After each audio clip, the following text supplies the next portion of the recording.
നമുക്ക്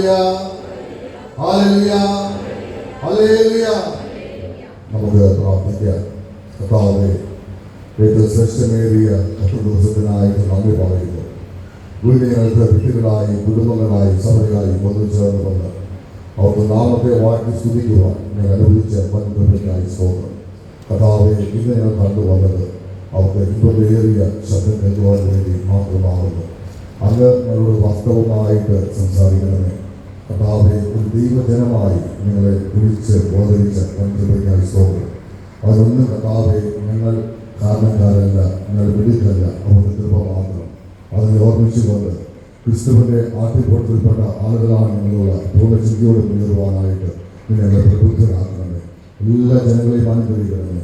കർത്താവ് കൃപ കൂടിയിരിക്കണമേ. സർവ്വേശ്വരന്റെ ക്രിസ്തുവിന്റെ നാമത്തിൽ തന്നെ ആമേൻ. ദയവായി എല്ലാവർക്കും ഇരിക്കാം. കർത്താവായ യേശു ക്രിസ്തുവിന്റെ നിസ്തുല നാമത്തിൽ ഏവർക്കും സ്നേഹവന്ദനമായിരിക്കുന്നു. ഇന്ന് നമ്മുടെ ആരാധനയിൽ നമ്മുടെ മഹാരവയുടെ നമുക്ക് ഏവർക്കും പ്രിയങ്കരായിട്ടുള്ള അധ്യക്ഷൻ അഭിവന്യ റൈറ്റ് ഫ്രാൻസിസ് തിരുമേനി പങ്കെടുക്കുന്നത് ഏറ്റവും അനുകൂലമാണ്. തിരുമേനിയുടെ സാന്നിധ്യവും ശുശ്രൂഷയും നമുക്ക് ഏവർക്കും എപ്പോഴും പ്രചോദനവും പ്രോത്സാഹനമാണ് എന്നതിൽ യാതൊരു സംശയമില്ല. തീർച്ചയായിട്ടും തിരുമേനിയെ ഓർക്കും, കൊച്ചുങ്ങളെ ഓർക്കും, മക്കളെ ഓർക്കും ദൈവത്തെ സ്തുതിക്കുന്നു. ഇന്നത്തെ ആരാധനയിൽ നമ്മുടെ സമീപ സഭകളിൽ നിന്നും വിവിധ ആളുകൾ, കുടുംബങ്ങൾ ഇന്നത്തെ ആരും പങ്കുകൊള്ളുന്നതും ഏറ്റവും അനുഗ്രഹമാണ്. എല്ലാവരെയും ദൈവം സമൃദ്ധമായിട്ട് അനുഗ്രഹിക്കട്ടെ എന്ന് പ്രത്യേകിച്ച് പ്രാർത്ഥിക്കുന്നു. പ്രത്യേകിച്ച് മേച്ചാൽ സഭയിൽ നിന്നും നമ്മുടെ യുവജനങ്ങൾ 5 യുവജനങ്ങൾ ഇന്നത്തെ ആരാധന പങ്കുചേരുന്നത് ഏറ്റവും അനുഗ്രഹമാണ്. അവരെ ഓർത്ത് ദൈവത്തെ സ്തുതിക്കുന്നു. അപ്പോൾ നമ്മുടെ സഭയിലെ പ്രിയപ്പെട്ട കുടുംബം, സഹോദര കുടുംബം പങ്കെടുക്കുന്നു. അവരെ ഓർത്ത് ദൈവത്തെ സ്തുതിക്കുന്നു. വാളകം അതുപോലെ മറ്റുള്ള സമീപ സഭകളൊക്കെയും നമ്മുടെ പ്രിയപ്പെട്ടവർ പങ്കെടുത്തുകൊണ്ടിരിക്കുന്ന എല്ലാവരെയും ദൈവം അനുഗ്രഹിക്കട്ടെ എന്ന് പ്രത്യേകിച്ച് പ്രാർത്ഥിക്കുന്നു.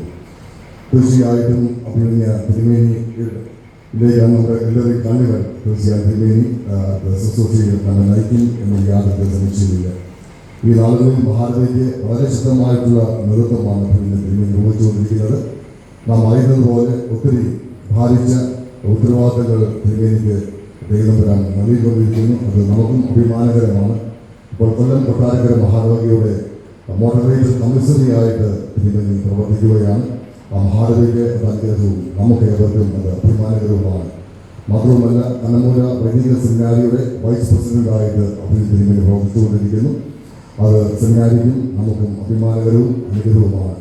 എട്ടപ്പെടുന്ന എല്ലാ മേഖലയിലും വളരെയധികം കാര്യമാത്ര പ്രസക്തമായി ഈശ്വര മഹാരവയ്ക്ക് എപ്പോഴും അഭിമാനം മാത്രം കൊണ്ടുവന്ന് എൻ്റെ വാക്കുകളിലൂടെ പ്രവർത്തനത്തിലൂടെ ഈശ്വര മഹാരവയ്ക്ക് അഭിമാനിക്കത്തക്കതായിട്ടുള്ള പ്രവർത്തനങ്ങളാണ് അഭിവൃദ്ധി തിരുമേനി ഈ നാളിൽ കാഴ്ചവെക്കുന്നത്. നമ്മുടെ അധ്യക്ഷൻ നിലയിൽ നമുക്ക് അദ്ദേഹത്തിന് അനുഗ്രഹമാണ്. നാം തിരുമേനിയോട് പ്രാർത്ഥിക്കുകയും കുടുംബത്തോട് പ്രാർത്ഥിക്കുകയും കൂടുതൽ ശക്തമായി പിന്തുണാനായിട്ട് ദൈവത്തിന് ഇടയാകട്ടെ എന്ന് പ്രത്യേകിച്ച് നമുക്ക് പ്രാർത്ഥിക്കുകയും ചെയ്യാം. എന്നെ സംബന്ധിച്ച് വ്യക്തിപരമായിട്ടുള്ള ഒരു വലിയ സാക്ഷ്യമുണ്ട്. മാത്രമല്ല, ഞാൻ ഒരു ചെറിയ പയ്യനായിട്ട് കൊന്നത്തടി, സ്വന്തം നാട് കൊന്നത്തടിയിലാണെന്ന് അറിയാമല്ലോ. അന്ന് കൊന്നത്തടിയിലെ ഇടപെടലുകാരിയാണ് അഭിവൃദ്ധിയ അന്നത്തെ VS ഫ്രാൻസിസ് തിരുമേനി അന്നത്തെ ഇടവകയിലിരിക്കുമ്പോൾ അന്ന് എന്നെ മിഷണറി ആയിട്ട് പ്രാർത്ഥിച്ച് പറഞ്ഞയച്ചത് തിരുമേനി ഇപ്പോൾ ഓർക്കുന്നുണ്ട്. വൈകിട്ട് വീട്ടിൽ വന്ന് മിഷണറി ആയിട്ട് പ്രാർത്ഥിച്ച് പറഞ്ഞയച്ചു. മാത്രമല്ല, തിരുമേനി അന്നും ഇന്നും അറിയപ്പെടുന്ന ഒരു മിഷണറി പാസ്റ്ററായിട്ടാണ്, മിഷണറി ബിഷപ്പായിട്ടാണ്. അന്ന് കാലും വീടുമൊക്കെ നടന്നു പോകുന്ന രീതിയായിരുന്നു. ഇന്ന് ഒത്തിരി വാഹന സൗകര്യമുണ്ട്, റോഡ് സൗകര്യമൊക്കെ ഉണ്ട്. ഇടുക്കി ജില്ലയുടെ എല്ലാ പ്രാന്തപ്രദേശങ്ങളിലൂടെയും എല്ലാ കുഗ്രാമങ്ങളിലൂടെയും റോഡിലൂടെയും നടന്ന് പോകുമായിരുന്നു. കൊല്ലം ജില്ല എന്ന് പറയുന്നത് വളരെ വിശാലമായിട്ടുള്ള ഒരു ജില്ലയായിരുന്നു. ഒത്തിരി സഭകൾ ഉൾക്കൊള്ളുന്ന ജില്ലയാണ്. ഇന്നത് ബൈഫർക്കേറ്റ് ചെയ്ത് വിഭാഗിക്കപ്പെട്ട് ഇന്ന് 2 ജില്ലയായിട്ട് മാറി വന്ന് തെളിയിച്ചാലേ ചോടും. അന്നൊക്കെ നടന്ന് പോയി ശുശ്രൂഷിക്കാനായിട്ടുള്ള വലിയ ഒരു ആവേശമുണ്ടായിരുന്നു. കഴിഞ്ഞ പ്രാവശ്യം ഞങ്ങൾ ആ വഴിയൊക്കെ പോയപ്പോൾ പിന്നെ നടന്ന വഴിയെപ്പറ്റി കാണിച്ചു തന്നു. അന്നൊക്കെയുള്ള ഒരു മിഷണറി ആവേശം ഞങ്ങളെപ്പോലുള്ള കുട്ടികളെ ഒത്തിരി ആവേശം കൊള്ളിക്കുമായിരുന്നു. പിന്നെ എവിടെ പോയാലും ഞങ്ങൾ കുറിച്ചു എന്നുള്ള ഒരു പുറം, അതുപോലെ തന്നെ പടിക്കപ്പ്, അതുപോലെ ഇരുപാലം ഭാഗത്തൊക്കെ തിരുമേനി പോയി. അന്ന് നമുക്ക് അറിയാവുന്ന എത്രയൊക്കെ അറിയാമെന്ന് എനിക്ക് അറിയത്തില്ല. അന്നൊക്കെ 80% എന്ന് പറയും. ഇന്നത്തെ പോലെ മൈക്ക് സിസ്റ്റം ഒന്നും അന്ന് അത്ര പ്രചാരമായിരുന്നില്ല. അപ്പോൾ ഒരാൾ പ്രസംഗിക്കുമ്പോൾ മറ്റൊരാൾ അത് പറഞ്ഞ് 80% ഉണ്ടായിരുന്നു.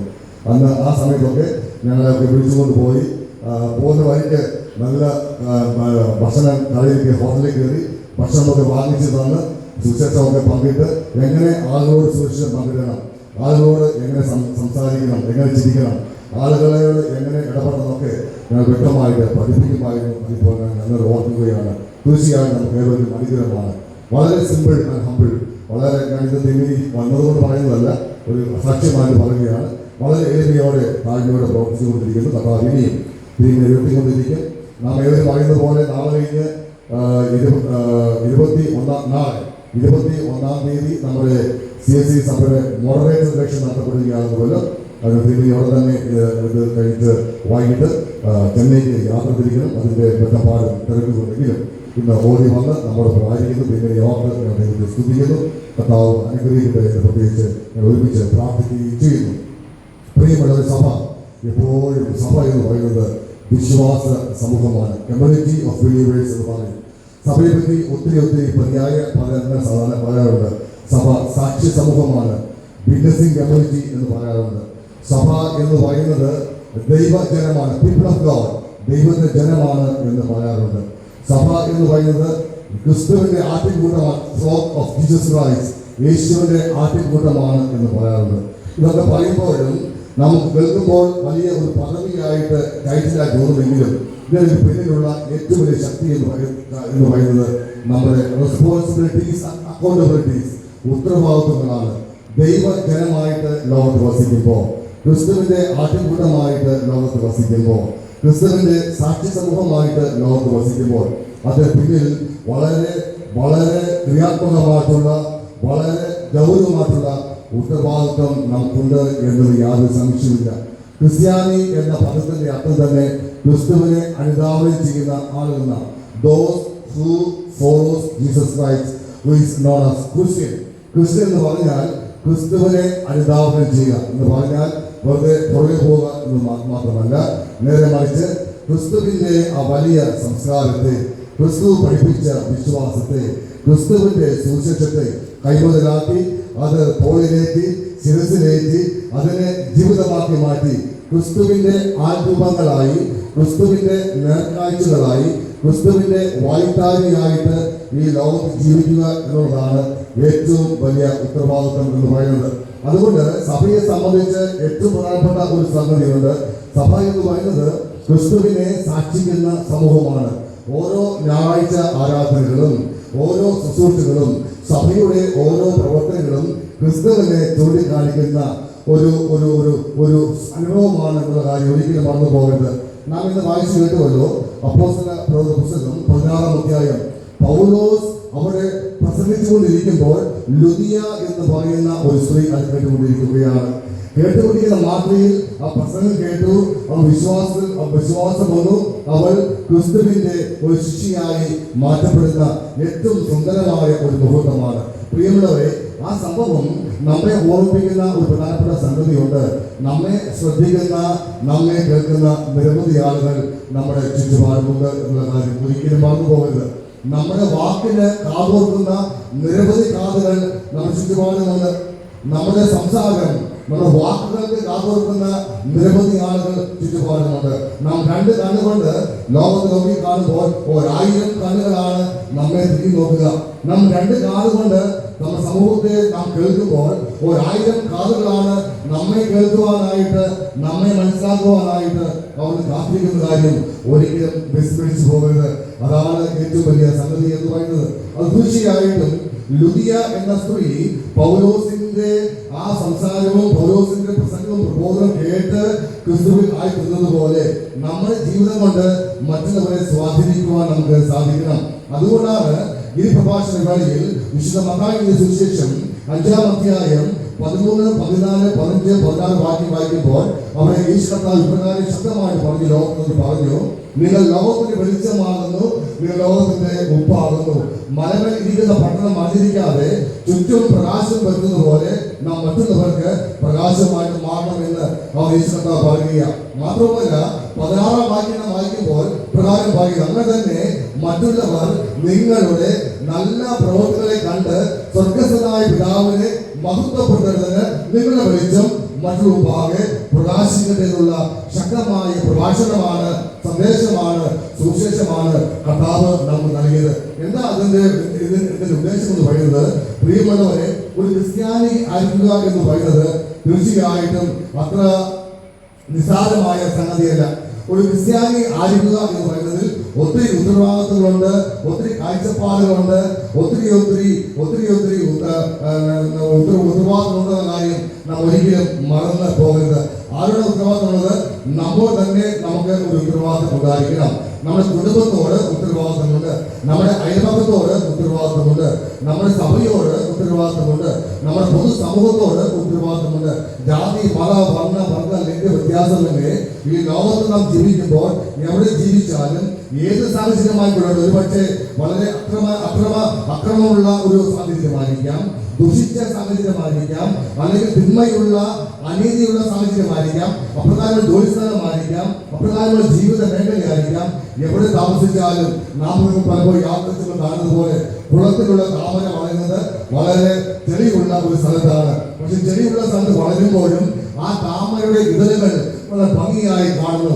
എത്ര സുന്ദരമാണ്, എത്ര ക്ലീനാണ്, എത്ര മനോഹരമാണ്, കണ്ണഞ്ചിപ്പിക്കുന്നതാണ്, കണ്ണാമൃതമാണ്, അത് ഹൃദയഹാരിയാണ് എന്ന് പറയുന്നത് പോലെ പ്രിയപ്പെട്ടവരെ, നാം ജീവിതത്തിൽ ഏത് മേഖലയിൽ ജീവിച്ചാലും ആ മേഖലയിൽ ക്രിസ്തുവിന്റെ ദീപങ്ങളായി, ക്രിസ്തുവിന്റെ സുവിശേഷത്തിന്റെ ദീപങ്ങളായി മാറ്റപ്പെടുക എന്നുള്ളതാണ് ഏറ്റവും ഗണനീയമായ സംഗതി. ഒരിക്കൽ നമ്മുടെ രാഷ്ട്രപിതാവായ ഗാന്ധിജി ഇപ്രകാരം പറഞ്ഞത് ഞാൻ സംതൃപ്തി ഓർന്നു പോവുകയാണ്. ഞാൻ ക്രിസ്തുവിനെ സ്നേഹിക്കുവാൻ റെഡിയാണ്. I am ready to love Christians, but I am not ready to love Christians. അദ്ദേഹം പറയുന്നത് വെറുതെ ഒരു അച്ചടിക ഭാഷയിലല്ല, അതൊരു ധാർമ്മിക രോഷം കൊണ്ട് അദ്ദേഹം പറയുക, ക്രിസ്തുവിനോട് എനിക്ക് ആദരവ് മാത്രമേ ഉള്ളൂ. കാരണം ക്രിസ്തു സ്നേഹമായിരുന്നു. സ്നേഹിക്കാൻ മാത്രം പഠിപ്പിച്ച ക്രിസ്തു, ക്ഷമിക്കാൻ മാത്രം പഠിപ്പിച്ച ക്രിസ്തു, സഹിക്കാനായിട്ട്, ത്യാഗം കാണിക്കാനായിട്ട്, നന്മ ചെയ്യാനായിട്ട്, കരുണ കാണിക്കാനായിട്ട്, സത്യം നൽകുവാനായിട്ട് പഠിപ്പിച്ച ക്രിസ്തു. ഇന്ന് ആ ക്രിസ്തുവിനെ അനുധാവനം ചെയ്ത ക്രിസ്ത്യാനികൾ എന്ന് പറയുന്ന ആളുകൾ ഇന്ന് അതൊന്നും കൂട്ടാക്കാതെ അക്രമത്തിലേക്ക്, അനീതിയിലേക്ക്, കരുണയില്ലാത്ത, ദയയില്ലാത്ത അവസ്ഥയിലേക്ക് മാറ്റപ്പെടുകയാണ്. അതുകൊണ്ട് എനിക്ക് അവർ ഇഷ്ടമല്ല എന്ന് ധാർമ്മിക രോഷത്തോടുകൂടെ മഹാത്മാഗാന്ധിജി ഒരിക്കൽ പറഞ്ഞിട്ടുണ്ട്. പ്രിയമുള്ളവരെ, അന്ന് നമ്മുടെ രാഷ്ട്രപിതാവ് അങ്ങനെ പറഞ്ഞില്ലെങ്കിൽ ഇന്ന് അത് നമ്മെ ചിന്തിപ്പിക്കണം. നമ്മുടെ ഈ ലോകത്ത് നമ്മുടെ ജീവിതം എന്ന് പറയുന്നത് യേശു ക്രിസ്തുവിന്റെ ആട്ടിൻകൂട്ടത്തിലെ ആടുകളാണ് എന്നുള്ള ചിന്ത നമ്മെപ്പോഴും ഭരിച്ചു കൊള്ളണം. ഈ സഭയിലെ എല്ലാ കുടുംബങ്ങളും, ഒരു വ്യത്യാസമില്ല, എല്ലാ കുടുംബങ്ങളും എല്ലാ വ്യക്തികളും ക്രിസ്തുവിന്റെ ആട്ടിൻകൂട്ടത്തിലെ ആടുകളാണ്, കാര്യം മറന്നു പോകരുത്. വിശുദ്ധ യോഹന്നാന്റെ സുവിശേഷം 10-ാം അധ്യായം 1-ാം വാക്യം മുതൽ 6-ാം വാക്യം വരെ വ്യക്തമായിട്ട് വായിച്ച് കേൾപ്പിച്ചുള്ളൂ. അവിടെ ഇതാ നമുക്ക് ഒരു നല്ല ഇടയുണ്ട് എന്ന് പറയുന്നു. ആ നല്ല ഇടയൻ നമ്മുടെ കർത്താവായ യേശു ക്രിസ്തു മാത്രമാണ്. എന്താ ആ ഇടയുടെ പ്രത്യേകത? ഇടയൻ തന്റെ ആടുകളെ പേർ ചൊല്ലി വിളിക്കുകയാണ്. ആർക്കാണ് പേർ വിളിക്കാൻ സാധിക്കുന്നത്? ഒരു ഓമനപ്പേര് വിളിക്കാനായിട്ട്, ഒരു പേര് ചൊല്ലി വിളിക്കാനായിട്ട്, സർ എന്ന് വിളിക്കാനായിട്ട്, ആന്റി എന്ന് വിളിക്കാനായിട്ട്, അങ്കിളെ എന്ന് വിളിക്കാനായിട്ട് നമുക്ക് എപ്പോഴും സാധിക്കും. എന്നാൽ ഒരു വ്യക്തിയുടെ പേര് ചൊല്ലി വിളിക്കുക എന്ന് പറഞ്ഞാൽ ആ വ്യക്തിയുമായിട്ടുള്ള അഭേദ്യമായിട്ടുള്ള ബന്ധമാണ്, സഹവാസമാണ്, അസോസിയേഷൻ, റിലേഷൻഷിപ്പ്. അങ്ങനെയുള്ളവർ മാത്രമേ ഒരു വ്യക്തിയുടെ പേരിനെ വിളിക്കുവാൻ സാധിക്കുകയുള്ളൂ.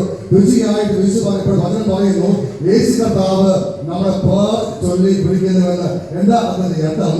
യേശു കർത്താവ് അത്രത്തോളം വ്യക്തമായിട്ട് നമ്മെ അറിഞ്ഞിരിക്കുകയാണ്. ഓരോ വ്യക്തികളെയും യേശു അറിയുന്നു.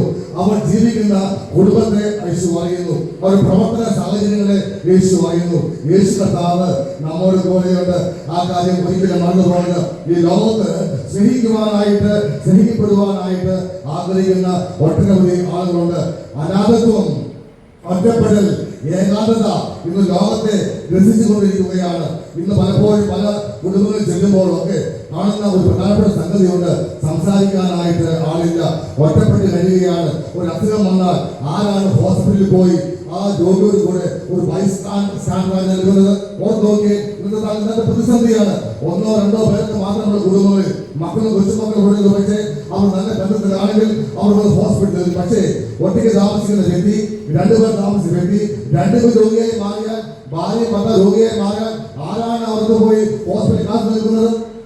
നാം ചിന്തിക്കണം, സഭ ചിന്തിക്കണം.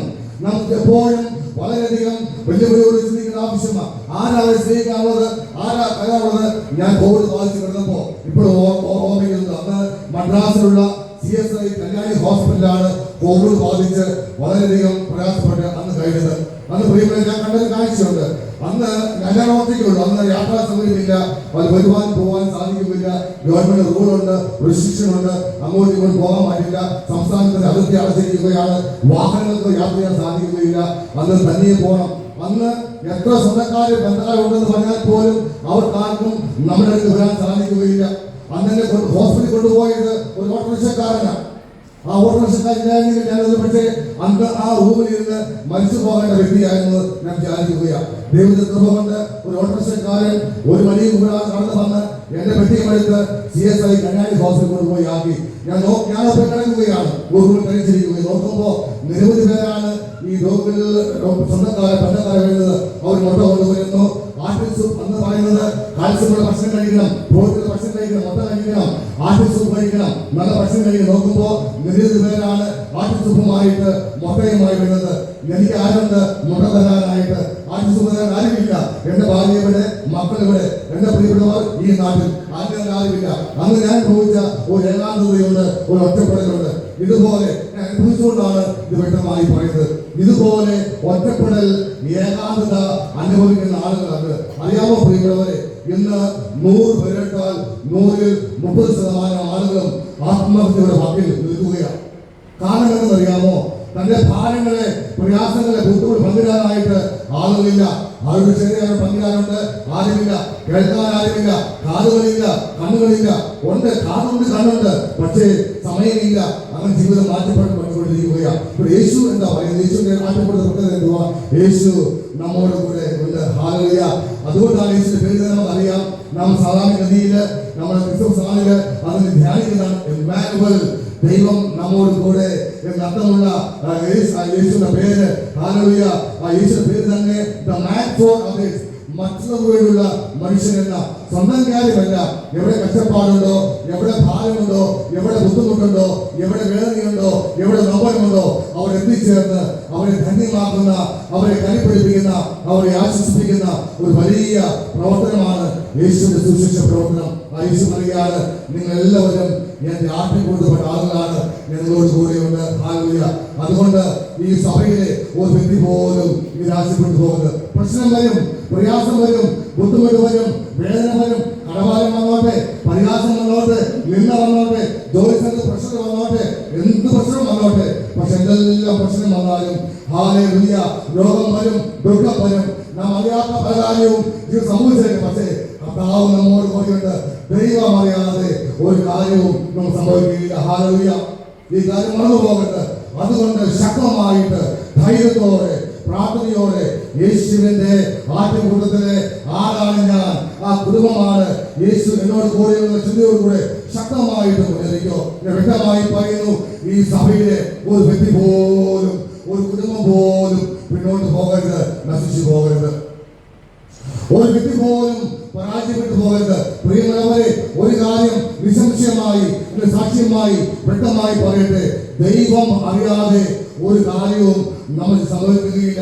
നാം പലപ്പോഴും കണക്കൂട്ടുന്നത് നമ്മുടെ ബുദ്ധി കൊണ്ടാണ്, നമ്മുടെ മെന്റൽ ഫാക്കൽറ്റി ഉണ്ട്, ഒരു കാൽക്കുലേറ്റീവ് മെന്റാലിറ്റി ഉണ്ട്, ശക്തിയുണ്ട്, കഴിവുണ്ട്. അതുകൊണ്ടാണ് കണക്കൂട്ടുന്നത്. നാം വിചാരിക്കും ഈ കാര്യം ഇങ്ങനെ പോകത്തുള്ളൂ, ഈ കാര്യം ഇങ്ങനെ അവസാനിക്കുന്നുള്ളൂ, അത് ശരിയാവത്തില്ല, ഇത് ശരിയാവത്തില്ല, എന്തോന്ന് സ്റ്റോറി കഥ തീർന്നു അവസാനിച്ചെന്ന് പറയും. പക്ഷെ ഞാൻ പറയട്ടെ പ്രിയമുള്ളവരെ, നാം ചിന്തിക്കണം, നമ്മുടെ ചിന്തയ്ക്കും ബുദ്ധിക്കും ശക്തിക്കും നമ്മുടെ കണക്കൂട്ട് അതീതമാണ് ദൈവത്തിന്റെ പ്രവർത്തനം. അത് നമ്മളെ കണ്ണ് കണ്ടിട്ടില്ല, ചെവി കേട്ടിട്ടില്ല, ആരും തോന്നിയിട്ടുമില്ല. അതിനപ്പുറമായിട്ട് അതിശയമായിട്ട് നാം നടത്തുവാനായിട്ട് ദൈവം മതിയായവനാണ്. ആ ദൈവകാര്യങ്ങളിൽ നാം സുരക്ഷിതമാണ്. ആ ദൈവം സമർപ്പിച്ചുകൊണ്ട് ശക്തമായിട്ട് മുന്നേറണം. യേശു നമ്മെ അറിയുന്നു, യേശു നമ്മെ ബോധം വിളിക്കുന്നു. മാത്രമല്ല നാം മുമ്പാകെ യേശു നടക്കുകയാണ്, ഒറ്റയ്ക്കല്ല. നമ്മൾ ഒറ്റപ്പെടുത്തുന്ന ആളുകളല്ല. നീ പൊക്കോ എന്ന് പറഞ്ഞ് വിടുന്ന ഒരു നേതൃത്വമല്ല, അല്ലെങ്കിൽ അപ്രകാരമുള്ള ഒരു ഇടയ ശുശ്രൂഷയല്ല. നേരെ മറിച്ച് കൂടെ നടന്ന്, കൂടെ ഇരുന്ന്, മുമ്പേ നടന്ന്, അക്രമം വരുമ്പോ, പ്രതിസന്ധി വരുമ്പോ, പ്രയാസം വരുമ്പോ ഓടി ചെന്ന് ഹല്ലേലൂയ അവനെ നെഞ്ചോട് ചേർക്കുന്ന ഒരു ശുശ്രൂഷ, ഒരു ഇടയൻ. Praise the Lord. സ്വന്തം ജീവൻ പോലും ഒഴിഞ്ഞു വെച്ചുകൊണ്ട്, അതാ ഒന്നാണ് പറയുന്നത്, സ്വന്തം ജീവൻ പോലും ഒഴിഞ്ഞു വെച്ചുകൊണ്ട് ആളുകളുടെ സംരക്ഷണത്തിന് വേണ്ടി, ക്ഷേമത്തിന് വേണ്ടി നിലകൊള്ളുന്ന അരിമാതന കർത്താവ്.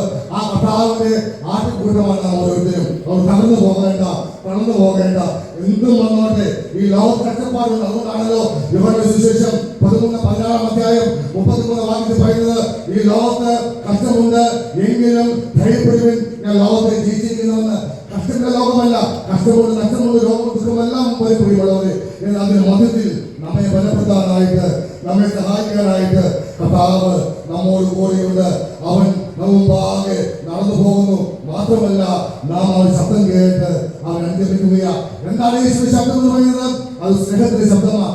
യേശു പറഞ്ഞ ഏറ്റവും പ്രധാനപ്പെട്ട ശബ്ദം the voice of love, സ്നേഹത്തിന്റെ ശബ്ദമാണ്. വേറൊരു ശബ്ദവുമില്ല യേശുവിന്. വിശുദ്ധ യോഹന്നാന്റെ സുവിശേഷം 13 അധ്യായം 33-34 വാക്യങ്ങൾ വിശുദ്ധ മത്തായിയുടെ സുവിശേഷം 22 അധ്യായം 37-40 വാക്യങ്ങൾ അവിടെ എന്താ പറയുക? The great commandment, ഒരു ന്യൂ commandment, പുതിയ കൽപ്പന, വലിയ കൽപ്പന. എന്താ കൽപ്പന? സ്നേഹമാണ്, ആത്മീയതയാണ്, ദയയാണ്, കരുണയാണ്, വിനയമാണ്. അതാ സുവിശേഷം എന്ന് പറയുന്നത് സ്നേഹത്തിന്റെ മഹത്തായ അനുഭവമാണ്. ആ സ്നേഹത്തിന്റെ ശബ്ദമാണ് കർത്താവ് നമ്മെ കേൾപ്പിക്കുക. ആ സ്നേഹത്തിലേക്കാണ് നാം നടന്നു പോവുക. പ്രിയപ്പെട്ടവരെ, ഇന്നറിയാമോ എത്ര പേരാണ് ഈ ലോകത്ത് ഒന്ന് സ്നേഹിക്കപ്പെടാൻ ആഗ്രഹിക്കുന്നത്? അപ്പ, അമ്മ, പപ്പ, മമ്മി എന്നൊന്ന് വിളി കേൾക്കാനായിട്ട് ആഗ്രഹിക്കുന്ന എത്ര അപ്പച്ചന്മാര്, എത്ര അമ്മമാര് നാം നാട്ടിലുണ്ടെന്ന് അറിയാമോ? ഒന്ന് ഫോണിൽ പോയോ, നേരിട്ടോ പപ്പ, മമ്മി എന്ന് വിളി കേൾക്കാനായിട്ട്. വെല്ലുവിളി മക്കളുള്ള ഒരു സമൂഹത്തിൽ, കുടുംബത്തിൽ സ്വന്തം മക്കളുടെ, കൊച്ചുമക്കളെ അപ്പച്ച, അമ്മച്ചി എന്ന് വിളി കേൾക്കാൻ ആഗ്രഹിക്കുന്ന, കൊതിക്കുന്ന എത്ര പേരെന്നറിയാം? ഒരിക്കൽ മുട്ടത്ത് 2 വൃദ്ധ ദമ്പതികൾ അവർ കടന്നിരിക്കുകയാണ്. വളരെ പ്രഭാതത്തിലാണ്, വളരെ രസം തോന്നി. അവർ ഇന്ന് അങ്ങോട്ടും ഇങ്ങോട്ടും കൊച്ചുകുട്ടികളെ പോലെ തമാശ പറഞ്ഞ് പഠിച്ചിരിക്കുകയാണ്. ആ വഴിയെ യാത്ര ചെയ്തപ്പോ സന്ദർഭമായി അവരെ കാണാനിടയായി. ഞാൻ ചോദിച്ചു, എന്താ എവിടെ വീട്, എവിടെ താമസിക്കുന്നത്? അവർ പറഞ്ഞു, ഈ നമ്മുടെ ചടാവിൽ കുറച്ച് മുമ്പോട്ട് പോകുമ്പോൾ അവിടെയുള്ള ഒരു സ്ഥലത്താണ് താമസിക്കുക. അവർ മക്കളൊക്കെ ജോലിക്കാരാണ്, എല്ലാവരും വിദേശത്താണ്, ദൂര സ്ഥലത്താണ്. അവർക്ക് ആർക്കും വരാൻ കഴിയുന്നില്ല, അവർ വിളിക്കുന്നില്ല, പറയുന്നില്ല, സംസാരിക്കാൻ ആളില്ല, ഭക്ഷണം കഴിക്കാനായിട്ട് സാധിക്കുന്നില്ല. അവരിങ്ങനെ ഓരോ ദിവസം രാവിലെ പുറത്തോട്ട് വരും, കുറച്ചു നേരം സംസാരിച്ച് ഭക്ഷണം പറഞ്ഞ് മുമ്പോട്ട് പോകും. പ്രിയമുള്ളവരെ, ആ വൃദ്ധ ദമ്പതികളുടെ ആ അനുഭവം കേട്ടപ്പോ നെഞ്ചു പടഞ്ഞു പോയി. മക്കളില്ലാത്തതുകൊണ്ടാണോ? മക്കളുണ്ട്. മക്കൾ എവിടെയാ? ജോലിയാ. ശരിയാ, സമ്മതിക്കാം. തിരക്കുണ്ടോ? തിരക്കുണ്ട്, അതൊക്കെ സമ്മതിക്കണം. മക്കൾ ജോലിയുണ്ട്, തിരക്കുണ്ട്. എന്നാലും അതിനിടയിലും അപ്പ, അമ്മ എന്ന് വിളിക്കാനായിട്ട് എവിടെയുണ്ട് മക്കൾ? പണ്ടൊക്കെ നമ്മളെ അറിയാം പ്രിയമുള്ള, നമ്മളൊക്കെ ജീവിച്ചു വന്നത് നമ്മളെ പിടിച്ചുകൊണ്ടല്ല.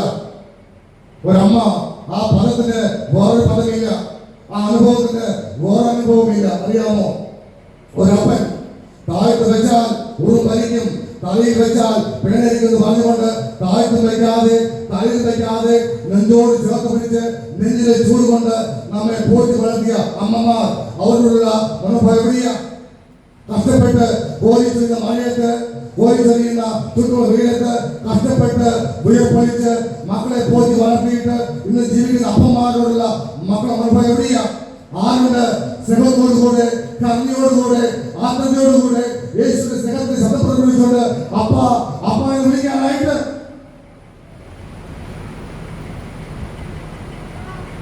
ഇതൊക്കെ ഇന്ന് നിലക്കമായ യാഥാർത്ഥ്യമല്ലേ? ഇത് നമുക്ക് സംസാരിക്കാൻ പറ്റുമോ? ഇതിനെ മാറ്റിനിൽക്കാൻ പറ്റില്ല. പ്രിയപ്പെട്ടവരെ, ഇവിടെയാണ് ഒരു ക്രൈസ്തവ സമൂഹത്തിന്റെ വ്യത്യസ്തതയും വ്യത്യസ്ത ഭാവവും. എപ്പോഴും യേശുവിന്റെ ശബ്ദം കേട്ട് ആ ശബ്ദബീജികളെ നാം കാതോട് ചേർത്ത് പിടിച്ച് ഹൃദയത്തിൽ പേറി ആ ശബ്ദബീജികളുടെ പ്രതിഫലനമായിട്ട് ഈ ലോകത്ത് ജീവിക്കുവാൻ നമുക്ക് സാധിക്കണം. ഒരിക്കൽ ജർമ്മൻ അധ്യാപകനായിട്ടുള്ള പാപ്പ ഡെറോസ് എന്ന് പറയുന്ന വ്യക്തി ക്ലാസ് എടുക്കുവാനായിട്ട് സ്കൂളിൽ ക്ലാസ് എടുക്കുവാൻ ചെന്നപ്പോൾ സ്കൂളിലെ കുട്ടികൾ ആദ്യമായിട്ട് ചോദിച്ചു, പാപ്പ ഡെറോസ്, what is the meaning of the life? ജീവിതത്തിന്റെ അർത്ഥം എന്താ? കുട്ടികൾ സംശയമാണ്. ആ ചോദ്യങ്ങളുടെ മാതൃകയിൽ പാപ്പ ഡെറോസ് പുസ്തകങ്ങളെ മടക്കി വെച്ചിട്ട് കുട്ടികളോട് സംസാരിക്കാൻ തുടങ്ങി. അദ്ദേഹം പെട്ടെന്ന് തന്നെ തന്റെ പോക്കറ്റിലുള്ള ഒരു ഓവൽ ഷേപ്പ് ചെറിയ കണ്ണാടി കഷ്ണമുണ്ട്. ആ കണ്ണാടി എടുത്തിട്ട് കുട്ടികളെ കാണിച്ചു, മക്കളെ ഇത് കണ്ടോ ഈ ചെറിയ കണ്ണാടി കഷ്ണം, ഇതെനിക്ക് പോകുന്ന വഴിക്ക് നിന്ന് കിട്ടിയ ഒരു കണ്ണാടി കഷ്ണമാണ്. അന്ന് ഇതുപോലെ ഷേപ്പൊന്നുമില്ലായിരുന്നു, പൊട്ടിച്ചെറിയ ഒരു കണ്ണാടിച്ചിട്ട് എവിടെ യുദ്ധം ഉണ്ടായപ്പോൾ ആ യുദ്ധ സമയത്ത് ഉണ്ടായ അപകടത്തിൽ പൊട്ടിച്ചെറിയ ചില കഷ്ണമാണ്. ഞാൻ അതെടുത്ത് അന്ന് കുഞ്ഞായ ചെറുപ്പക്കാരനാണ്, എനിക്കൊരു വിളവുണ്ടായിരുന്നു, ഭൂമി ഉണ്ടായിരുന്നു. അത് അടുത്തുള്ള പാറയിൽ ഉരച്ച് വെച്ച് അതിനെ വൃത്തമാക്കി. ആ ചെറിയ കഷ്ണം ഒരു പാറപ്പുറത്ത് ഉറച്ചു വെച്ച് വൃത്തമാക്കിയിട്ട് എപ്പോഴും സൂക്ഷിക്കും. എവിടെയെല്ലാം ഞാൻ പോയാലും എവിടെ ഇരുട്ടുണ്ടോ ആ ഇരുട്ടിലേക്ക് ഞാൻ സൂര്യന്റെ പ്രകാശം ഈ കണ്ണാടി പ്രതിഫലിപ്പിച്ചിട്ട് ആ ഇരുട്ടിലേക്ക് ഇങ്ങനെ കാണിച്ച് പോകുന്ന ഒരവസ്ഥ ഉണ്ടായിരുന്നു. അപ്പൊ ഞങ്ങൾ ചെയ്തിട്ടുണ്ട്. പണ്ട് നമുക്ക് കണ്ണാടി എടുത്ത് വീട്ടിൽ തമ്മിൽ നിന്ന് ഈ സൂര്യന്റെ ബിംബം സൂര്യരശ്മിയൊക്കെ വീടിനകത്തേക്ക് ഇങ്ങനെ തെളിയിക്കുമായിരുന്നു. പാപ്പ റോസ് പറഞ്ഞു എന്റെ ഹോബിയായിരുന്നു അത്. അദ്ദേഹം ചോദിച്ചില്ലേ what is the meaning of the life, ജീവിതത്തിന്റെ അർത്ഥം എന്താണെന്ന്. ഇതാണ് അർത്ഥം. നിങ്ങൾ എവിടെ ജീവിച്ചാലും എവിടെ പോയാലും എവിടെ അന്ധകാരമുണ്ടോ, എവിടെ മ്ലാനമായ അവസ്ഥയുണ്ടോ, എവിടെ പ്രതിസന്ധി പ്രയാസമുണ്ടോ അങ്ങോട്ടേക്ക് സ്നേഹം കൊടുക്കാനായിട്ട്, അങ്ങോട്ടേക്ക് വെളിച്ചം കൊടുക്കാനായിട്ട്, അങ്ങോട്ടേക്ക് ആശ്വാസം കൊടുക്കാനായിട്ട്, അങ്ങോട്ടേക്ക് കണ്ണ കാണിക്കാനായിട്ട്, അങ്ങോട്ടേക്ക് ബലം പകരാനായിട്ട്, ശക്തീകരിക്കാനായിട്ട് ജീവിക്കുക. അതാണ് ജീവിതത്തിന്റെ അർത്ഥം. എത്ര നാളോ ജീവിച്ചെന്നത് ഡസന്റ് മാറ്റർ, കാരണമല്ല. എത്ര നാളോ ജീവിച്ചാലും എങ്ങനെ ജീവിച്ചു എന്നതാണ് കാര്യമായ കാര്യം. 10 വയസ്സോ 50 വയസ്സോ 100 വയസ്സോ 80 വയസ്സോ ഡസന്റ് മാറ്റർ, കാരണമല്ല. എത്ര നാൾ ജീവിച്ചാലും ഞങ്ങൾ ജീവിച്ചു. മനുഷ്യനായിട്ടോ ജീവിച്ചതെന്നല്ല അർത്ഥം, മനുഷ്യത്വമുള്ള വ്യക്തിയായി ജീവിക്കുക. അതാണ് കാര്യമായ കാര്യം. ആ മനുഷ്യത്വത്തിന്റെ ശബ്ദമാണ് യേശു കർത്താവ് തന്റെ സുവിശേഷത്തിൽ പ്രകടിപ്പിച്ചത്. ആ മനുഷ്യത്വത്തിന്റെ സ്നേഹത്തിന്റെ, കരുണയുടെ, വിനയത്തിന്റെ, താഴ്മയുടെ, എളിമയുടെ ശബ്ദമാണ്, ശബ്ദബീജങ്ങളാണ് തന്റെ വാക്കിലൂടെ, പ്രവൃത്തിയിലൂടെ പൊതു സമൂഹത്തിന് യേശു നൽകിയത്. പ്രിയമുള്ളവരെ, ഇന്ന് അതൊരു വെല്ലുവിളി നമ്മൾ കേട്ടിരിക്കാം. കർത്താവേ, അങ്ങനെ വിധേയനാണ്, അങ്ങോട് കൂടെയുണ്ട്, അങ്ങ് മുമ്പാകെ നൽകുകയാണ്, അങ്ങ് അറിയാതെ ഒന്നും സംഭവിക്കുകയില്ല. അങ്ങ് നൽകിയ ആ ശബ്ദമുണ്ടല്ലോ, സ്നേഹത്തിന്റെ, ദയയുടെ, കരുണയുടെ, വിനയത്തിന്റെ, പരോപകാരത്തിന്റെ ശബ്ദം, അതിനെ ഹല്ലേലൂയ ഹൃദയത്തിൽ പേറി എന്റെ വാക്കിലൂടെ, എന്റെ പ്രവൃത്തിയിലൂടെ അത് പൊതുസമൂഹത്തിലേക്ക് പ്രചരിപ്പിക്കുവാനായിട്ട്, കർത്താവെ പ്രസരിപ്പിക്കുവാനായിട്ട്, അത് പറഞ്ഞു കൊടുക്കുവാനായിട്ട് എന്നെ ഒരുക്കണമേ.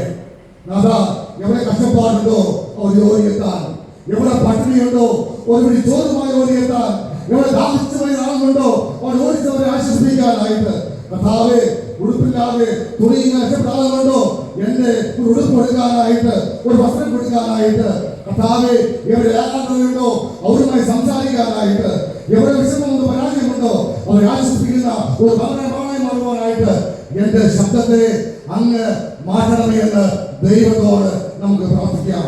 അതാവട്ടെ ഇന്നത്തെ പ്രാർത്ഥന, അതാവട്ടെ ഇന്നത്തെ പ്രവർത്തനം, അതാവട്ടെ ഇന്നത്തെ നമ്മുടെ തീരുമാനം. നമുക്ക് പ്രാർത്ഥിക്കാം. പിതാവായ ദൈവത്തിനും പുത്രനായ ദൈവത്തിനും പരിശുദ്ധാത്മാവ് ദൈവത്തിനും ബഹുമാനമോ സദാകാലവും ഉണ്ടാക്കി മാറട്ടെ. ആമേൻ.